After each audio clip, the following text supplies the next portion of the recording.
All right, what is going on, everyone? Chris Zaldain here, and we have a special guest here at the deep dive preview of the Bassmaster EQ on Wheeler Lake, first week of October, October 2nd through the 4th.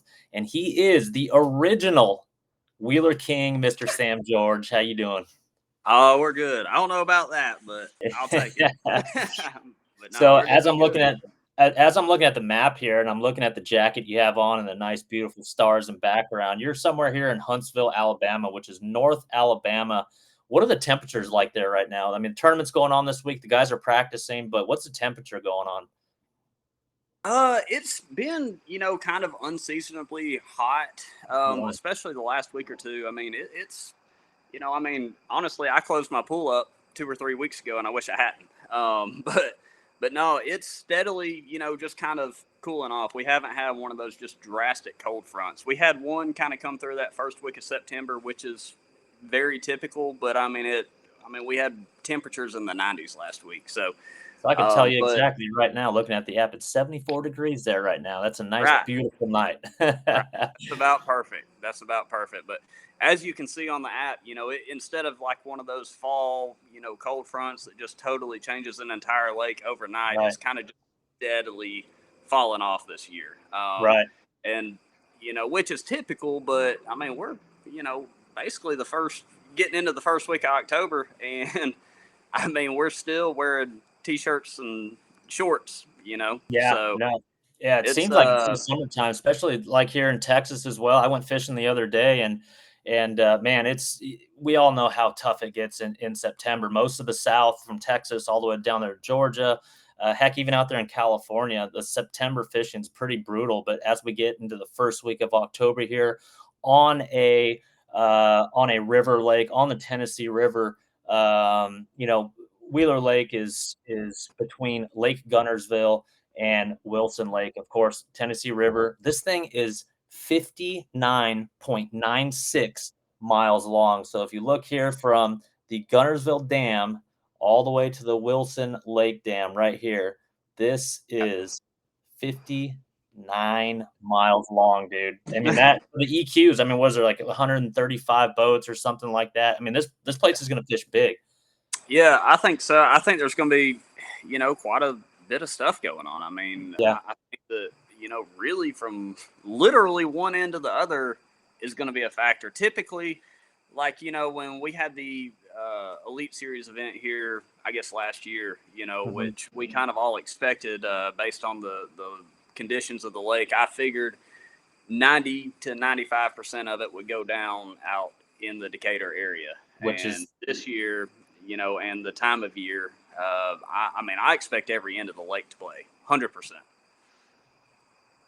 Yeah, so, you brought up that Elite Series tournament, and, Cliff Prince won that one with a whole bunch of weight, and he had, like, one cast spot, and that's on the Right. Decatur Flats, and that was, like, the immediate post-spawn, if I'm not mistaken, but as those Tennessee River bass, they get up on the shallows, they spawn, they do their thing, they come off the beds, it gets into early summertime, and then, they get offshore, they start relating to shell bars and ledges and drop-offs, of course, and for anyone that has not fished the Tennessee River, that's all foreign. That's foreign talk, Right. channel swings and ledges and bars and points and stuff like that. The guy from New York, the guy from Florida doesn't know what we're talking about here.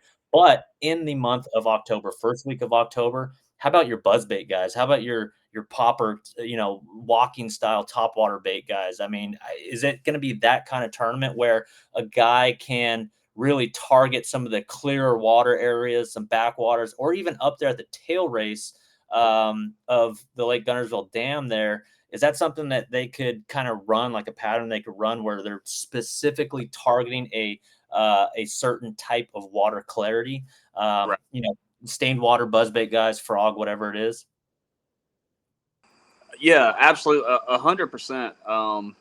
And this is kind of the X factor on that is we had a lot of rain last week. I mean, it rained 4 or 5 days straight last week. I mean, it the most we've had in a while. No kidding. So I could see an area, like you can tell in the app right there, like way up the Elk River, Yeah. like you years ago, like you had Zach Burge win a Toyota championship up there, fishing log jams, kind of your more traditional fall stuff. And I could easily see, somebody getting on a patternable deal like that, especially in that dirty water.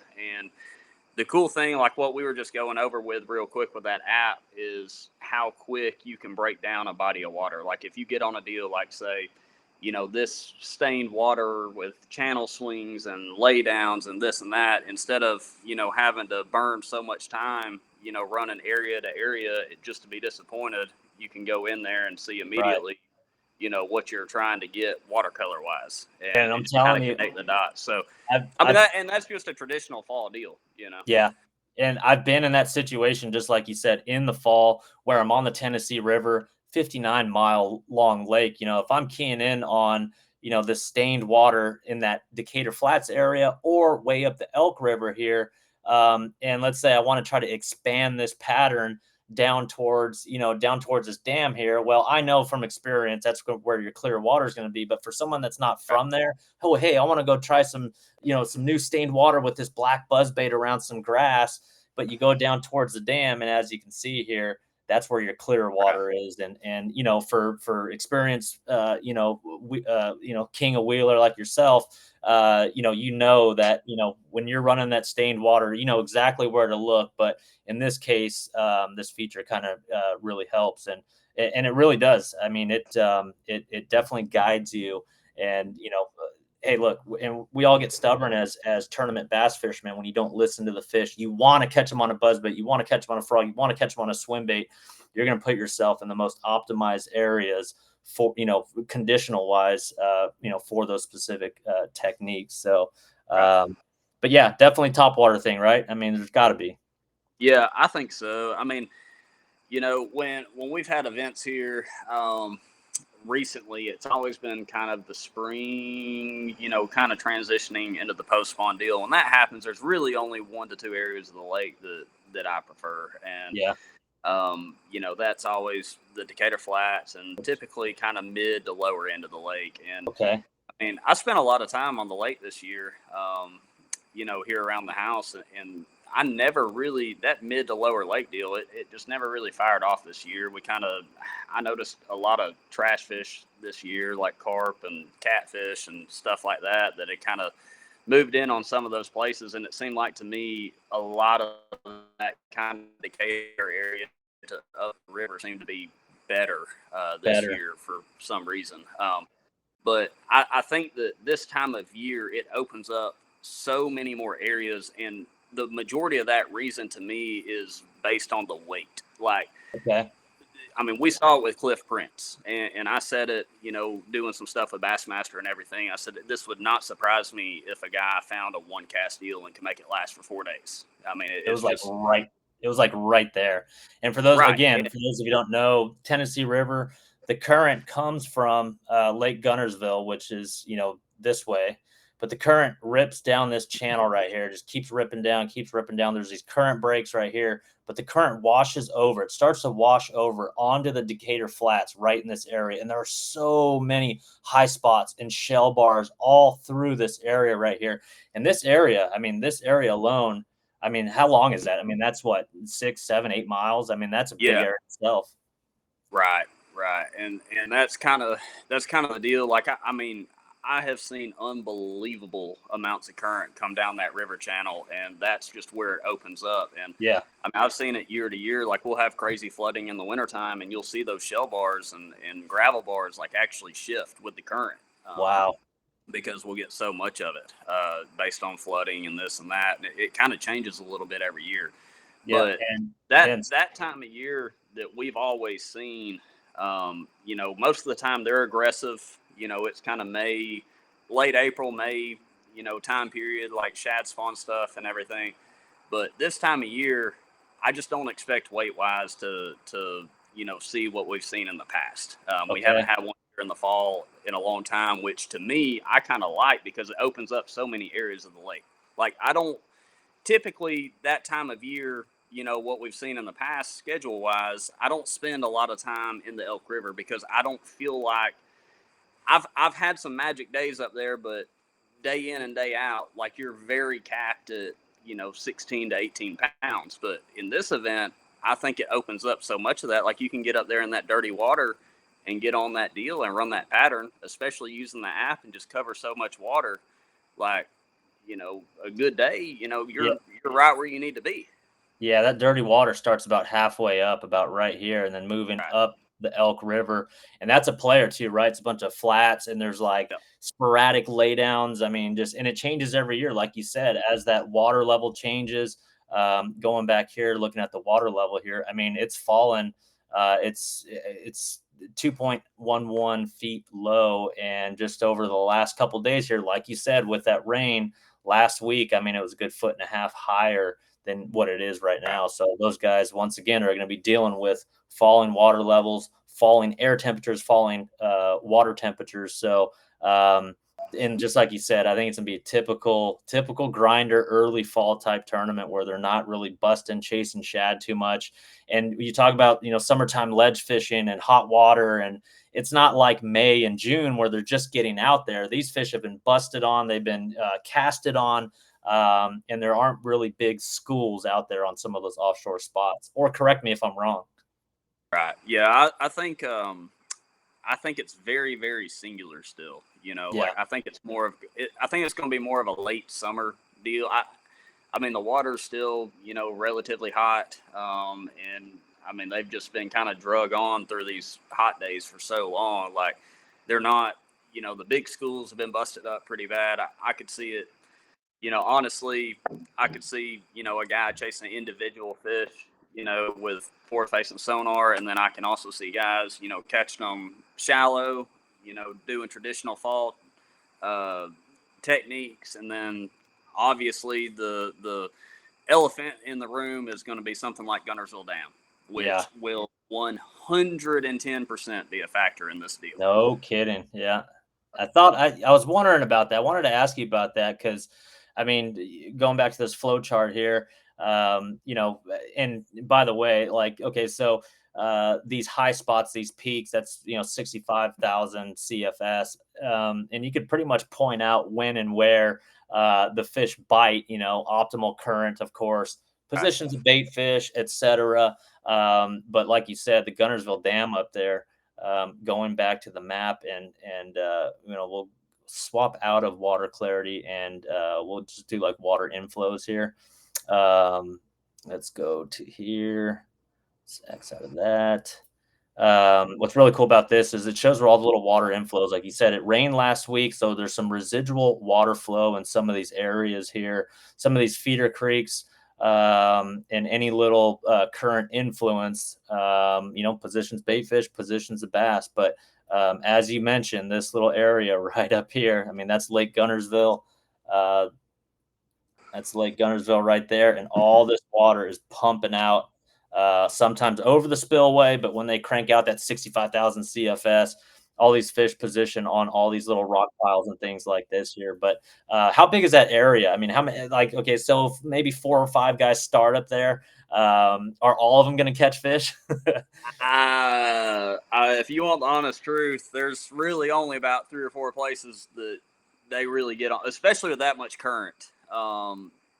And that's the thing, man. I mean, it is, you talk about the ultimate Hail Mary, but it is probably, that deal is the highest risk, highest reward to me this time of year and early in the spring. And the reason being is, I've literally grown up here and seen tournaments where, there's 3 or 4 places to catch them up there, and boats 1 through 5, 3 or 4 will go up there. Really? And so, like, if you're dealing with boat numbers, you're dealing with generation schedules. It's a ultimate Hail Mary, but I could easily see a guy, that's willing to commit to it, to go up there and do really, really well. And one thing with the generation schedules, and I haven't looked at them. I don't know if they're planning on running them all day or what, but I've seen it, and I kind of prefer it where, they're not really running much in the morning, and then they decide to turn it on at 9 or 10. And the reason being is, if you can track it, you can kind of go experiment a little bit. And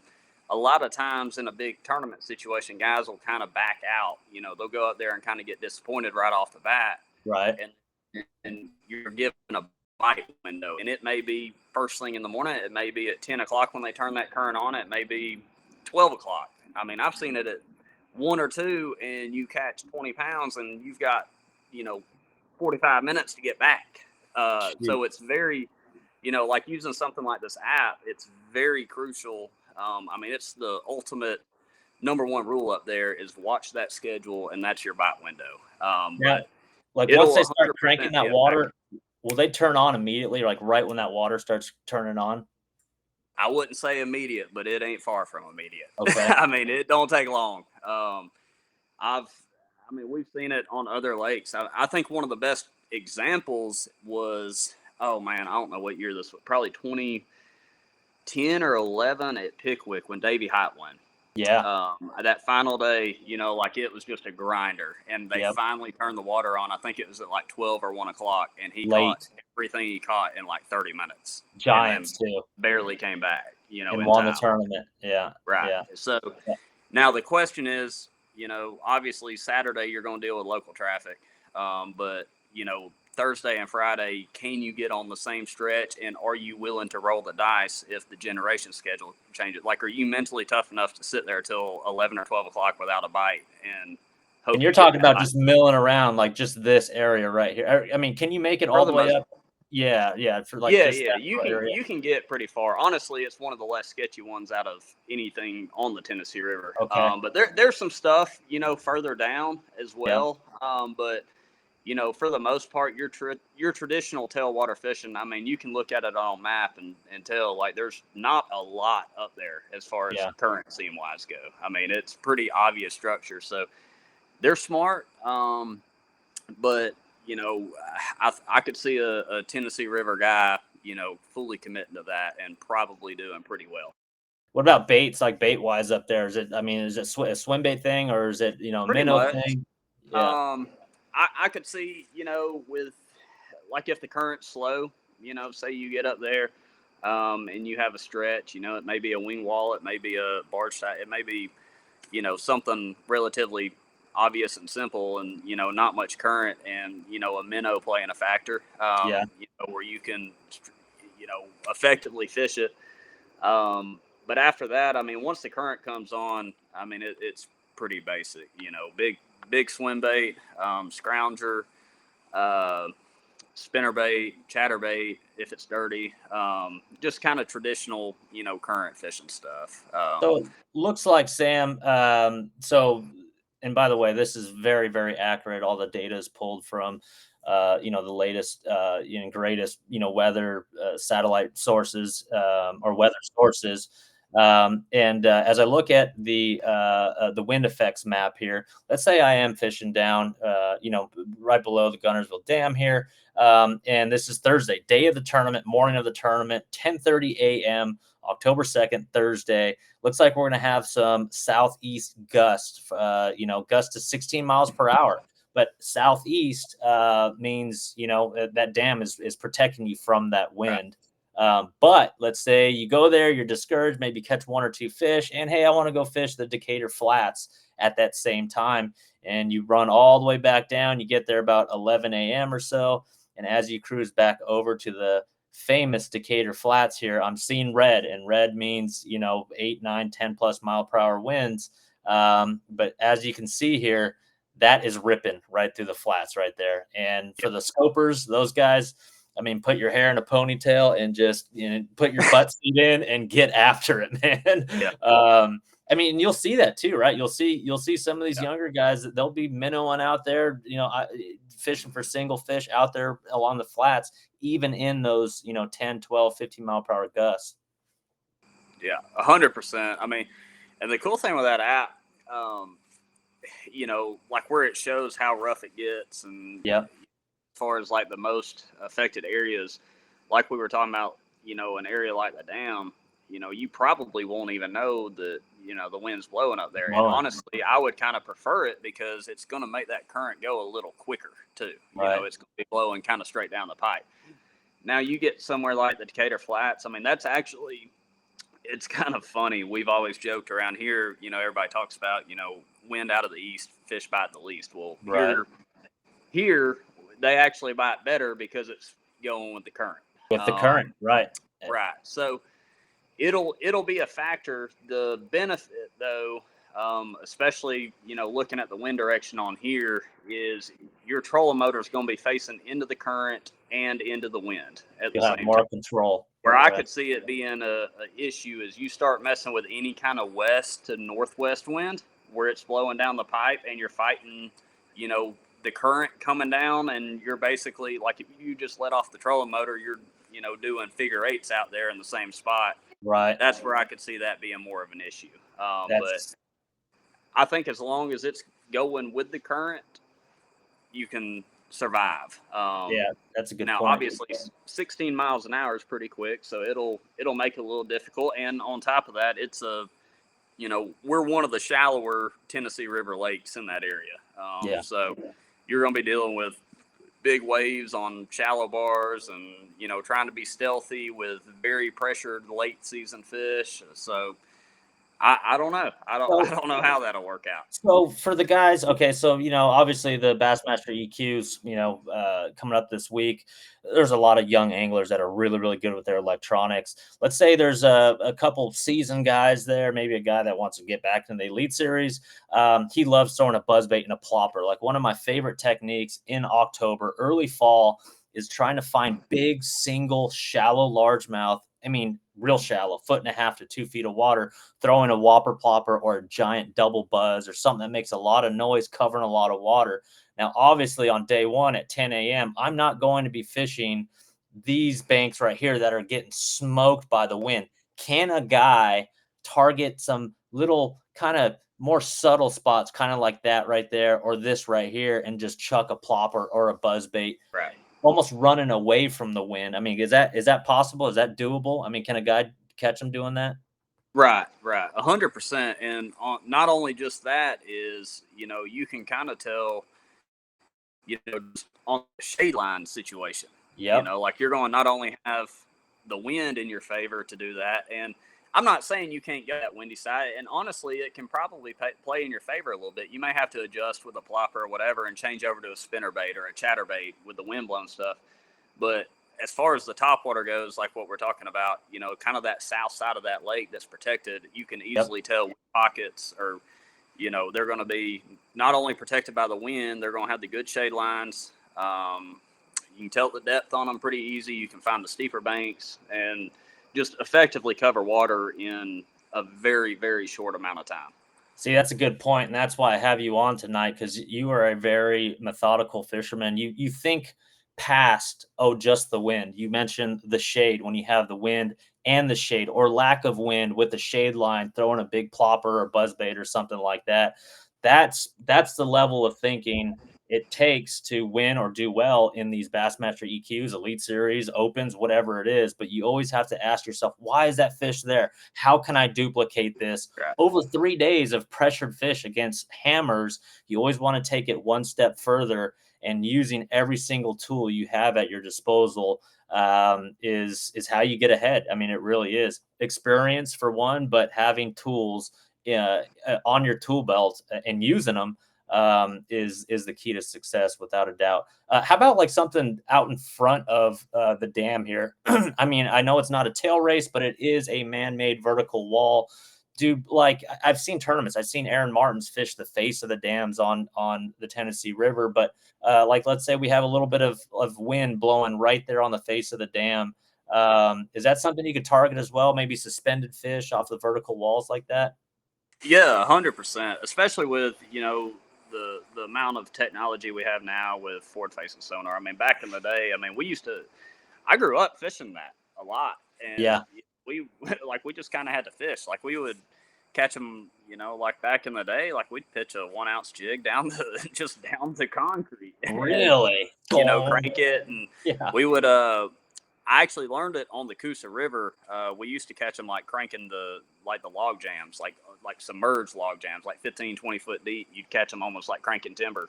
Now, I haven't done it a whole crazy ton, but I have seen, how many bass live around that area of the lake now with the forward-facing sonar and everything. Yep. And especially with some of the techniques we've learned, I could easily see a guy, catch them at that one as well. No kidding.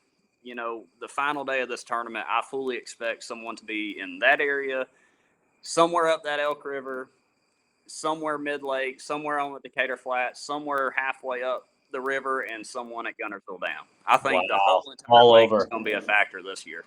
The whole lake, and again, 59 miles long and 16 mile, 17 mile per hour gust. I mean, that could be a bumpy ride back for some of those guys. But let's talk about weights. I mean, if you're making a 45 mile run all the way down to the dam there, I mean, what are we looking at weight wise? Because I remember you and I were talking last year around there was a Toyota Series Championship or something like that, and I looked it up. The winner had 21 and change on day one, 19 and change day two, and then 16 and change for a total of 57 or so pounds to win a 3-day tournament. That was the first week of November. This is the first week of October. Are the weights going to be similar to that? It could go either way. Honestly, I expect it to be a little less, and the reason being is it had cooled off quite a bit. Like they were trying to feed up a little bit last year. This year, I mean, we're basically in the dog days of summer still. Yeah. I mean, it just is what it is. It's cooling off, but we haven't had just one of those cold snaps that say, tell their metabolism, hey, winter's coming, it's time to eat. I don't think there's a lot of movement right now. Now, I haven't been on the lake in a while, but, just hearing some of the dock talk from some of the boys fishing, I think it's very, very grindy, very late season, or late summer patterns, very, very singular fish. But, we don't have a cold front on the way, but I may be surprised. I mean, we saw a tournament last year where, it was very, very tough in that Toyota, and we saw an absolute giant bag caught, right? That we didn't see coming. But I think on average, I'm going to say, if it was me, if you gave me 18, I'd say 17 to 18 a day, I'd probably stay at the house and take my chances. That's catching them early October like that on a tough segment of the Tennessee River. It seems like Wheeler's one of the tougher ones. It really does. I mean, it is. I mean, it can be really, really good. Of course, you find a one cast deal, especially like in May or something like that. But like you said, this one being a one fish here, one fish there. It can be, and also too, like, let's say someone catches them in the Elk River. Guys will catch them in the Elk River. As I'm looking at the StreamFlow here, the main influence is this left fork arm here of the Elk River. As that water comes in, the water's probably going to be a little bit cooler, and as it makes its way down into the Elk, and as it, as that kind of that current flow and that dirty or stained water, washes across some of those logs, laydowns, rock piles, stuff like that. Those are perfect little areas for big giant 5 and 6 pounders to hang out on. And going back to the buzzbait thing, I mean, I've seen it in the fall there where they only want something super loud, obnoxious, and on the surface. Right. Yeah, I think you can break it up. I truly feel like if you're an angler that has a strength this week and you can stick to it, you're going to do really, really well. I think you're going to see guys catch them deep. I think you'll see guys catch them scoping. I think you'll see guys catch them in the current. I think you'll see them, buzz baiting, plopping. It's just junk fishing. Like, it's going to be junk fishing 101, in my opinion, this week. And that's what I like. I love a tournament like that. Yeah, you've always been that way, and that's One of the X factors too is, I mean, in the last 4 to 5 years, I mean, we have the least amount of grass that I've seen in a while. So I don't know. Everybody's focused on the flats, and it's going to be a factor, but I don't know if it'll be as much of a player as people think it'll be this time around. Yeah, I think a lot of guys get caught up in what they've seen in the past. Maybe some of the success they've had in the months of May and June when the fishing's a lot easier and they're absolutely chewing. But as you mentioned, the famous Decatur Flats area, they will catch them in there. I completely agree, but not to the extent as you would see like in the post-spawn phase. So, really, really good stuff, Sam. You got anything else? I mean, any like out of left field patterns or areas that you think would play, or is this just going to be your typical fall grinder? Man, I expect the I expect the majority of the field to. I think it's just going to be kind of a grinding deal. I mean, obviously, I expect you know scoping to be a factor, 100%. Especially on the flats, that'll most likely be the key out there, and the And lower these end. fish aren't relating to anything but just chasing down little schools of bait fish. A little bit of both. I think we're still early enough in the year. Well, I say early enough, like weather wise, we're still in kind of that transition to late summer, early fall. It's not cool enough. I think you're still going to see guys, targeting specific pieces of cover like stumps, brush piles, things like that. I think that the current, obviously, get more up the river. That's going to be a factor. But man, I'm telling you, it happens almost every time. I still can't write off the fact that somebody's going to find a one cast deal out there. Yeah, It right. happens every time, every year. I've seen it. I've witnessed it. I've done it. And Like it and the beauty of it here, it's such a double edged sword. Is it so shallow in that Decatur area, which is typically where that happens? Most of the time the only way to find it is fishing. Like right. it's so shallow you can't really graph it, you can't really see them good. But I mean, I've literally seen hundreds of bass get in one little 20 foot by 20 foot area in 2 to 3 foot of water on one of those bars, and you catch them every single cast for Oh, an hour. And it's such a needle in a haystack, but I can't write it off. I can't write it off. I could see somebody doing that, but I think that the majority of the checks will come from kind of bouncing around grinding.